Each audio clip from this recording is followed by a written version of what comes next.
जिलापाल कृति जणे एपरी प्रशासक थिले जे केवल एसी रूम्रे बसी फाइल देखा पसंद करुनथिले। तांको पय जनसेवा ही सबुठारु बड़ धर्म थिला। से जिलार दायित्व नेबा दिन ठारू अनेक दुर्नीतिखोर अधिकारी निद हजि जाउथिला। किंतु गत किछि दिन हेब तांको पाखकु गोटे निर्दिष्ट थाना विरुद्ध रे बारंबार अभियोग आसुथिला। से थानाटी हेउची सिटी पुलिस स्टेशन, जहार मुख्य थिले इंस्पेक्टर राणा। इंस्पेक्टर राणा नाँ रे अभियोग थिला जे से सेठाकु आसुथिबा गरीब लोकंकु सहायता करबा बदल रे सेमानकु शोषण करुथिले। काहार मोबाइल चोरी हेउ किंबा काहार जमीबाड़ी विवाद प्रत्येकटी एफआईआर लेखिबा पई से अनुमान 500 टंका दाबी करुथिले। जेउ माने टंका दे पारुनथिले सेमानकु गालीगुलज करी थानारू बाहर कर दिया जाउथला। दिने संध्यारे जने वृद्धा महिला कांदी कांदी जिलापाल कीर्तिंग बासभवन रे पहुंचिले। से कहिले, माँ मो पुअर साइकेल चोरी हो जाइछि। मु 3 दिन हेब थाना को दौड़ुछि। इंस्पेक्टर बाबू कहउचंती 500 टंका नदेले कागज लिखिबेनी। मु गरीब मनीष, टंका केउंठु आनिबे। एही कथा कीर्तिंग मन को गभीर आघात देला। से जानि पारिला जे केवल कागज पत्र तदंत कले किछि हेब नाही, तांको निजे सत्यता परखिबाकू पड़िबो। कृति स्थिर कले जे से जणे साधारण गरीब झियो बेसरे थाना को जिबे। से निजर जिलापाल परिचय को संपूर्ण रूपे गुप्त रखिले। से एक पुराणा सूती शाढ़ी पिंधिले, कपाल रे एक छोट बिंदी एवं हाथ रे एक भंगा ब्याग धरिले। तांको मुहरे कौनसी मेकअप नथिला, जहा फल रे से जणे असहाय साधारण नागरिक परि देखा जाउथिला। जिबा पूर्व से निजर सुरक्षा टीम एवं किछि विश्वस्त अधिकारी को एक सिक्रेट मिशन विषय जणाइले। सेमानको कुहागला जे सेमाना थाना ठारू किछि दूर रे साधारण गाड़ी रे रहिबे एवं तांकर एक इशारा मिलिबा मात्रे थाना भितर को प्रवेश करिवे। कृति एक ऑटो रे बसी सिटी पुलिस स्टेशन अभिमुखे बाहरिले। तांको मन रे अनेक प्रश्न थिला। जदि जणे पुलिस अधिकारी ही बक्यक साजिब तेबे साधारण जनता कहा पाखको जिबे। से चाहुतिले राणा को रंगिया हाथ धरिबाकू। थाना बाहर पहुंचबा परे से देखिले किछि लोक बाहर निराश होई बसिसंती। कृति भितर को प्रवेश कले। सेठारे थिबा परिवेश बहुत उद्धत थिला। इंस्पेक्टर राणा निज केबिन रे आराम रे बसी पान खाउथिले एवं काहार को खातिर करनथिले। कृति धीरे धीरे तांको पाखको जाई कहिले, सार जय हिंद, मु गोटे रिपोर्ट लिखेबाकू आसीछि। राणा तांको ऊपर को तळ जाए चाहिले एवं अत्यंत खराब स्वर रे कहिले, कोन हेछि एठी कोन मेळ लागिछि जे जेतेबेले इच्छा चली आसुछ। एइठारु आरंभ हैला कीर्तिंगर प्रकृत परीक्षा। से जानिबाकू चाहुथिले जे राणा केते दूर जाई पारंती। थाना भितरर से दुर्गंध एवं अराजकता भितरे कीर्ति निजको संभाली रखिथिले। से जानिथिले जे आजिर एही छद्मवेश जणे दुर्नीतिखोर अधिकारीर पतनर कारण हेब। थाना भितरे गुमुटिया अंधार एवं पुरुणा फाइलर गंध भरी आसुथिला। कांथरे टंगा जाइतिबा मानचित्र गुड़िक धूलिसरित होई पड़िथिला। इंस्पेक्टर राणा निज चेयर रे आराम रे आउजेई बसिथिले। तांको सामने थिबा टेबुल उपरे किछि खाली चा कप एवं गुटका पिकर चिन्ह स्पष्ट देखा जाउथिला। डीएम कीर्ति जे कि जणे असहाय गरीब महिला बेसरे छिड़ा होइतिले, से अत्यंत नम्रतार सह पाखकु जाई कहिले, सार मोर गोटिए छोट अभियोग थिला। मो स्कूटीटा बाजार रु केही चोरी करी नै जाइछि।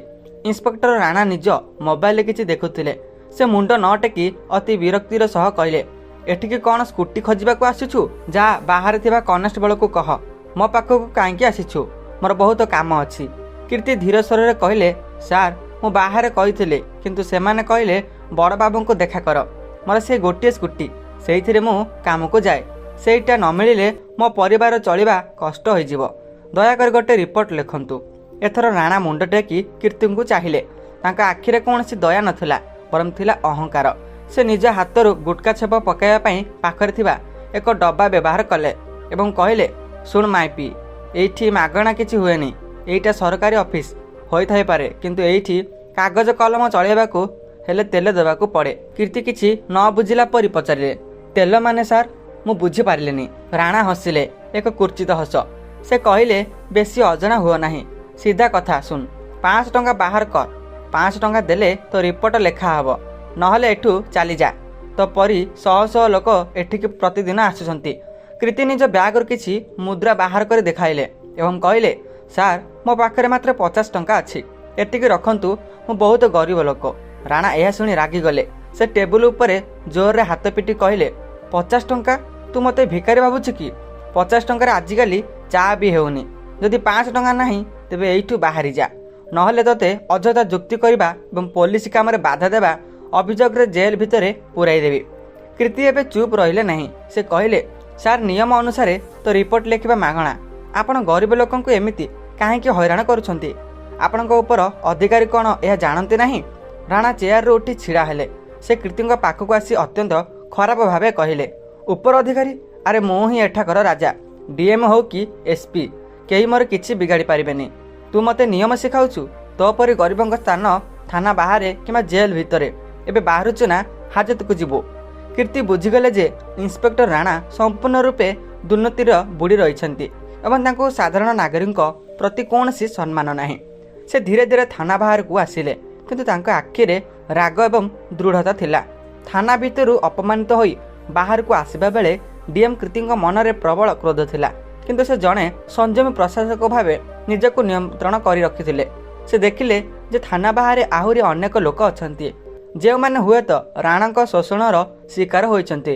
କୀର୍ତ୍ତି ବୁଝିଗଲେ ଯେ ଏହି କ୍ୟାନ୍ସରକୁ ସମ୍ମିଳନ ବିନାଶ କରିବାକୁ ହେବ। ଥାନା ପରିସରକୁ ଟିକେ ଦୂରକୁ ଯାଇ କୀର୍ତ୍ତି ନିଜ ବ୍ୟାଗରୁ ଗୁପ୍ତ ଭାବେ ନିଜର ଆଇଫୋନ୍ ବାହାର କଲେ। ସେ ତୁରନ୍ତ ନିଜର ସୁରକ୍ଷା ଅଧିକାରୀ ଏବଂ ଜିଲ୍ଲା ପୋଲିସ ମୁଖ୍ୟଙ୍କୁ କଲ୍ କଲେ। ତାଙ୍କ ସ୍ୱରରେ ଏକ ଦୃଢ଼ତା ଥିଲା। ସେ କହିଲେ, ମୁଁ ଏବେ ସିଟି ପୋଲିସ ଷ୍ଟେସନରେ ଅଛି। ଅବସ୍ଥା ଅତ୍ୟନ୍ତ ଶୋଚନୀୟ। ତୁରନ୍ତ ମୋ ଲୋକେସନକୁ 5ଟି ସରକାରୀ ଗାଡ଼ି ଏବଂ ଅତିରିକ୍ତ ଫୋର୍ସ ପଠାଅ। କୌଣସି ସାଇରନ୍ ବଜାଇବ ନାହିଁ। ଶାନ୍ତିରେ ଆସି ପହଞ୍ଚ। କିଛି ସମୟ ପାଇଁ ସବୁକିଛି ସାଧାରଣ ଲାଗୁଥିଲା। ଇନ୍ସପେକ୍ଟର ରାଣା ଭିତରେ ବସି ନିଜର ଦୁର୍ନୀତିର ସାମ୍ରାଜ୍ୟକୁ ନେଇ ଗର୍ବ କରୁଥିଲେ। ସେ ଭାବିଥିଲେ ଯେ ସେହି ଗରିବ ମହିଳା ଜଣକ ହୁଏତ ଡରିକି ଚାଲିଯାଇଛି, କିନ୍ତୁ ହଠାତ୍ ରାସ୍ତାର ଦୂରରେ ଧୂଳି ଉଡ଼ିବାର ଦେଖାଗଲା। ଗୋଟିଏ ପରେ ଗୋଟିଏ କଳା ରଙ୍ଗର ଏସ୍ୟୁଭି ଗାଡ଼ି ଥାନା ସାମ୍ନାରେ ଆସି ଲାଇନ୍ ହୋଇ ରହିଲା।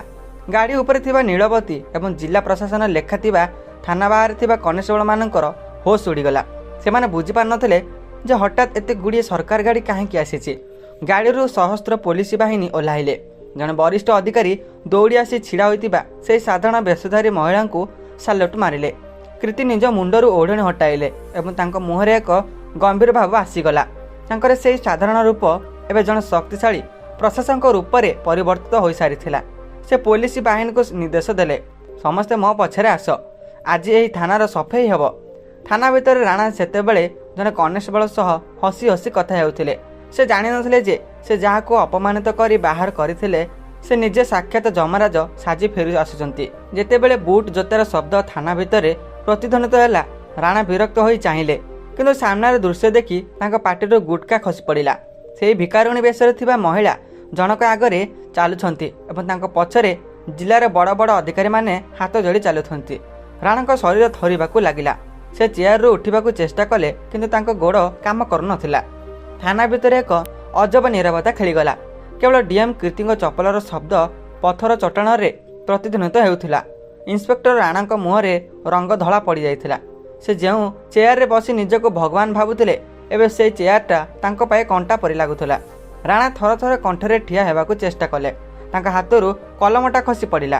ସେ କହିଲେ, ମ୍ୟାଡ଼ାମ୍, ଆପଣ ଏଠି? ମୁଁ ଚିହ୍ନି ପାରିଲିନି। ଡିଏମ୍ କୀର୍ତ୍ତି ତାଙ୍କ ଟେବୁଲ ପାଖରେ ପହଞ୍ଚି ଅଟକି ଗଲେ। ତାଙ୍କ ଆଖିରୁ ଯେମିତି ନିଆଁ ବାହାରୁଥିଲା। ସେ ରାଣାଙ୍କ ଆଖିକୁ ଚାହିଁ ଖୁବ୍ ଶାନ୍ତ କିନ୍ତୁ ଗମ୍ଭୀର ସ୍ୱରରେ ପଚାରିଲେ, କ'ଣ ହେଲା ଇନ୍ସପେକ୍ଟର? ମୋତେ ଚିହ୍ନିବା ପାଇଁ କ'ଣ ଜିଲ୍ଲାପାଳଙ୍କ ପୋଷାକ ପିନ୍ଧିବା ଦରକାର? ମୁଁ ତ ସେଇ ଝିଅ ଯାହାର ସ୍କୁଟି ଚୋରି ହୋଇଛି। କୁହନ୍ତୁ, ରିପୋର୍ଟ ଲେଖିବା ପାଇଁ 500 ଟଙ୍କା କେଉଁଠି ରଖିବେ? ରାଣାଙ୍କ କପାଳରୁ ଗମ ଗମ ହୋଇ ଝାଳ ବାହାରିବାକୁ ଲାଗିଲା। ସେ କହିଲେ, କ୍ଷମା କରିଦିଅନ୍ତୁ ମ୍ୟାଡ଼ାମ୍, ମୋର ଭୁଲ ହୋଇଯାଇଛି। ମୁଁ ଜାଣିନଥିଲି ଆପଣ ଡିଏମ୍ ମ୍ୟାଡ଼ାମ୍ ବୋଲି। କୀର୍ତ୍ତି ରାଗରେ ଗର୍ଜନ କରି କହିଲେ, ତାମାନେ ଜଣେ ସାଧାରଣ ଗରିବ ଝିଅ ଆସିଲେ ତାକୁ 500 ଟଙ୍କା ମାଗିବ ଏବଂ ଜେଲ୍ ପଠାଇବାକୁ ଧମକ ଦେବ? ପୋଲିସର କାମ ସାଧାରଣ ଲୋକଙ୍କୁ ସୁରକ୍ଷା ଦେବା, ସେମାନଙ୍କୁ ଲୁଟିବା ନୁହେଁ। ଏତିକି କହି କୀର୍ତ୍ତି ହଠାତ୍ ରାଣାଙ୍କ କଲର ଧରିଲେ ଏବଂ ସମସ୍ତଙ୍କ ସାମ୍ନାରେ ତାଙ୍କ ଗାଲରେ ଏକ ଜୋରଦାର ଚାପୁଡ଼ା ମାରିଲେ। ସେହି ଶବ୍ଦରେ ପୁରା ଥାନା ଥରି ଉଠିଲା। ରାଣା ନିଜ ଗାଲରେ ହାତ ଦେଇ ତଳକୁ ମୁଣ୍ଡ ପୋତି ଦେଲେ। ଥାନାର ଅନ୍ୟ କର୍ମଚାରୀମାନେ ଭୟରେ କାଠ ପରି ଠିଆ ହୋଇ ରହିଲେ। ଡିଏମ୍ କୀର୍ତ୍ତି ଚିତ୍କାର କରି କହିଲେ, ତୁମେମାନେ ଏହି ବର୍ଦ୍ଦକୁ ଅସମ୍ମାନ କରୁଛ। ଯେଉଁ ଗରିବ ଲୋକଙ୍କ ଟଙ୍କାରେ ତୁମକୁ ଦରମା ମିଳୁଛି, ସେଇମାନଙ୍କୁ ତୁମେ 500 ଟଙ୍କା ପାଇଁ ଭିକାରୀ ପରି ବ୍ୟବହାର କରୁଛ। ତୁମ ଭଳି ଲୋକ ଚାକିରିରେ ରହିବା ପାଇଁ ଯୋଗ୍ୟ ନୁହଁ। ସେଠାରେ ଉପସ୍ଥିତ ଥିବା ସୁରକ୍ଷା ଟିମ୍ ଏବଂ ଅନ୍ୟ ଅଧିକାରୀମାନେ ରାଣାଙ୍କୁ ଘେରିଗଲେ। ରାଣା ଯେଉଁ ଲୋକଙ୍କୁ କିଛି ସମୟ ପୂର୍ବରୁ ଧମକ ଦେଉଥିଲେ, ଏବେ ନିଜେ ସେମାନଙ୍କ ଆଗରେ ଜଣେ ଅପରାଧୀ ପରି ଛିଡ଼ା ହୋଇଥିଲେ। କୀର୍ତ୍ତି ନିଜ ପଛରେ ଥିବା ଏସ୍ପିଙ୍କୁ କହିଲେ, ଇନ୍ସପେକ୍ଟର ରାଣାଙ୍କୁ ଏବେ ହିଁ ସସ୍ପେଣ୍ଡ କରାଯାଉ ଏବଂ ଏହି ଥାନାର ପ୍ରତ୍ୟେକଟି ଫାଇଲ ତଦନ୍ତ କରାଯାଉ। ଗତ 1 ମାସ ଭିତରେ କେତେ ଜଣଙ୍କୁ ଫେରାଇ ଦିଆଯାଇଛି ତାର ଲିଷ୍ଟ ମୋତେ ଦରକାର। ଇନ୍ସପେକ୍ଟର ରାଣାଙ୍କୁ ଚାପୁଡ଼ା ମାରିବା ପରେ ଡିଏମ୍ କୀର୍ତ୍ତିଙ୍କ କ୍ରୋଧ ଶାନ୍ତ ହୋଇନଥିଲା। ସେ ଜାଣିଥିଲେ ଯେ ଏହି ଲାଞ୍ଚ କାରବାର କେବଳ 500 ଟଙ୍କାରେ ସୀମିତ ନୁହେଁ, ଏହା ପଛରେ ଏକ ବଡ଼ ଦୁର୍ନୀତିର ଜାଲ ରହିଛି। ସେ ସାଙ୍ଗରେ ଆଣିଥିବା ସ୍ପେଶାଲ ଟିମ୍କୁ ନିର୍ଦ୍ଦେଶ ଦେଲେ, ଏହି କ୍ୟାବିନ୍ର କୋଣ ଅନୁକୋଣ ଯାଞ୍ଚ କର। ମୋତେ ଦେଖିବାକୁ ଅଛି ଏହି ଅଧିକାରୀ ଜଣକ ଜନତାଙ୍କର କେତେ ଟଙ୍କା ଲୁଟିଛନ୍ତି। ଡିଏମ୍ଙ୍କ ନିର୍ଦ୍ଦେଶ ପାଇଁ ଅଧିକାରୀମାନେ ରାଣାଙ୍କ ଟେବୁଲ ଖୋଲିବାକୁ ଲାଗିଲେ। ପ୍ରଥମେ ତ କିଛି ସାଧାରଣ ଫାଇଲ ମିଳିଲା, କିନ୍ତୁ ଯେତେବେଳେ ଏକ ଗୁପ୍ତ ଡ୍ରୟରକୁ ଜୋରରେ ଟାଣି ଖୋଲାଗଲା ସେଠାରେ ଉପସ୍ଥିତ ସମସ୍ତେ ଆଶ୍ଚର୍ଯ୍ୟ ହୋଇଗଲେ। ସେ ଡ୍ରୟର ଭିତରେ 500 ଏବଂ 100 ଟଙ୍କିଆ ନୋଟ ବିଡ଼ାଗୁଡ଼ିକ ଏମିତି ରଖାଯାଇଥିଲା ଯେମିତି କିଛି ଅଦରକାରୀ କାଗଜ। ସେଗୁଡ଼ିକୁ ଗଣିବା ପରେ ଜଣାପଡ଼ିଲା ଯେ ତାହା ପ୍ରାୟ 50,000ରୁ ଅଧିକ ଟଙ୍କା ଥିଲା। ସେହି ଟଙ୍କାଗୁଡ଼ିକ ଉପରେ କିଛି ଲୋକଙ୍କ ନାଁ ଏବଂ ତାରିଖ ମଧ୍ୟ ଛୋଟ କାଗଜରେ ଲେଖା ହୋଇ ରବର ବ୍ୟାଣ୍ଡରେ ବନ୍ଧା ହୋଇଥିଲା। କୀର୍ତ୍ତି ସେହି ଟଙ୍କା ବିଡ଼ାଗୁଡ଼ିକୁ ଧରି ରାଣାଙ୍କ ମୁହଁ ପାଖକୁ ନେଲେ। ସେ କହିଲେ, ରାଣା ବାବୁ, ଏହା କେବଳ ଟଙ୍କା ନୁହେଁ, ଏହା ହେଉଛି ଜଣେ ଗରିବ ବାପାର ଝାଳବୁହା ଧନ, ଜଣେ ବିଧବା ମାଆର ସଞ୍ଚିତ ସମ୍ବଳ। ତୁମକୁ ଲାଜ ଲାଗୁନି? ଏହି ଅସହାୟ ଲୋକଙ୍କ ପଇସାରେ ନିଜର ବିଳାସବର୍ଣ୍ଣ କରିବାକୁ ଚାହୁଁଥିଲ। ରାଣା କାନ୍ଦିବାକୁ ଲାଗିଲେ ଏବଂ କହିଲେ, ମ୍ୟାଡ଼ାମ୍, ମୋତେ ରକ୍ଷା କରନ୍ତୁ, ମୁଁ ଆଉ କେବେ ଏମିତି କରିବେ ନାହିଁ। ମୋ ପରିବାର କଥା ଟିକେ ଚିନ୍ତା କରନ୍ତୁ। କୀର୍ତ୍ତି ଗର୍ଜନ କରି କହିଲେ, ପରିବାର? ଯେତେବେଳେ ତୁମେ ସେହି ବୃଦ୍ଧା ମହିଳାଙ୍କୁ 500 ଟଙ୍କା ପାଇଁ ଥାନାରୁ ବାହାର କରିଦେଇଥିଲ ସେତେବେଳେ ତାଙ୍କ ପରିବାର କଥା କାହିଁକି ଭାବିନଥିଲ? ନିଜକୁ ଦେଖାଇ କହିଲେ, ଯେତେବେଳେ ଏହି ଝିଅଟି ସ୍କୁଟି ହଜିବା କଥା କହିଲା ତୁମେ ତାକୁ ଜେଲ୍ ଭୟ ଦେଖାଇଲ, ସେତେବେଳେ ତୁମର ମାନବିକତା କୁଆଡ଼େ ଯାଇଥିଲା? ଥାନାର ଅନ୍ୟ ଜୁନିୟର କନେଷ୍ଟବଳମାନେ ବୁଝିଗଲେ ଯେ ଆଜି କାହାରିକୁ ଛଡ଼ାଯିବ ନାହିଁ।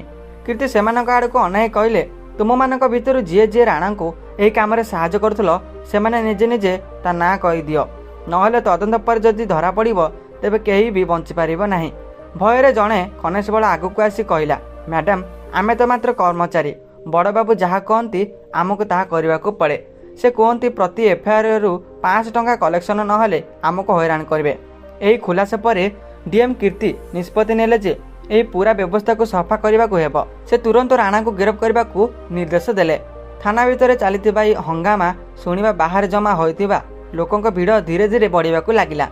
ଯେତେବେଳେ ସେମାନେ ଜାଣିବାକୁ ପାଇଲେ ଯେ ଯେଉଁ ଗରିବ ବେଶଧାରୀ ମହିଳା ଜଣକ ଭିତରକୁ ଯାଇଥିଲେ ସେ ଅସଲରେ ଜିଲ୍ଲାପାଳ କୀର୍ତ୍ତି, ସେତେବେଳେ ସମସ୍ତଙ୍କ ମନରେ ଏକ ଆଶାର କିରଣ ଦେଖାଗଲା।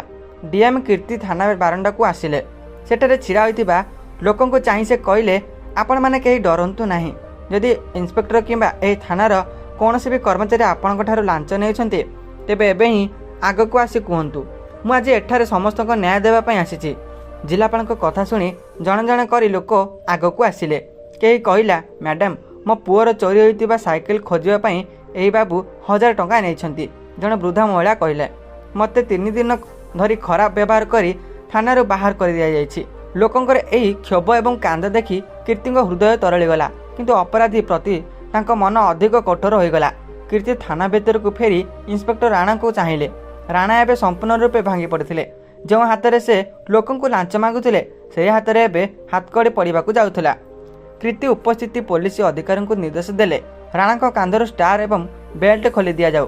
ଜଣେ ଦୁର୍ନୀତିଖୋର ବ୍ୟକ୍ତି ଏହି ପବିତ୍ର ବନ୍ଦି ପିନ୍ଧିବାର ଅଧିକାର ହରାଇ ସାରିଛନ୍ତି। ତାଙ୍କୁ ସାଧାରଣ ଅପରାଧୀଙ୍କ ପରି ଗାଡ଼ିରେ ବସାଇ ଜେଲ୍ ପଠାଗଲା। ଯେତେବେଳେ ପୋଲିସ କର୍ମଚାରୀମାନେ ରାଣାଙ୍କୁ ଧରି ଗାଡ଼ି ଆଡ଼କୁ ନେଲେ ବାହାରେ ଥିବା ଜନତା ଜିଲ୍ଲାପାଳ ଜିନ୍ଦାବାଦ ବୋଲି ନାରା ଦେଲେ। ରାଣାଙ୍କୁ ନିଜ କରିଥିବା ପାପର ଫଳ ମିଳିସାରିଥିଲା।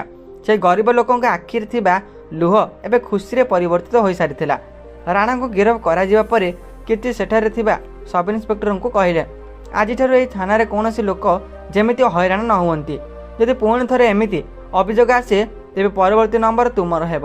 ମନେ ରଖନ୍ତୁ, ଆମେ ଜନତାଙ୍କ ସେବକ, ଶାସକ ନୁହେଁ। କୀର୍ତ୍ତି ସେହି ଥାନାରେ ହିଁ ବସି ସମସ୍ତଙ୍କର ଅଭିଯୋଗପତ୍ର ମାଗଣାରେ ଲେଖାଇବା ଆରମ୍ଭ କଲେ।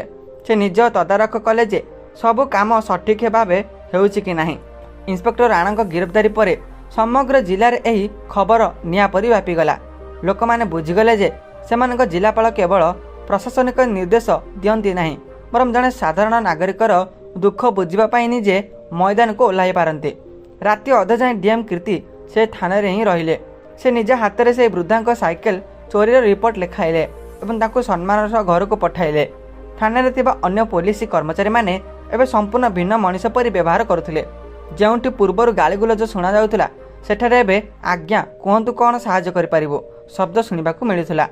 ମନେ ରଖନ୍ତୁ, ଏହି ବର୍ଦ୍ଦି ଆପଣଙ୍କୁ କ୍ଷମତା ଦେଖାଇବା ପାଇଁ ନୁହେଁ, ବରଂ ଦୁର୍ବଳକୁ ସାହସ ଦେବା ପାଇଁ ଦିଆଯାଇଛି।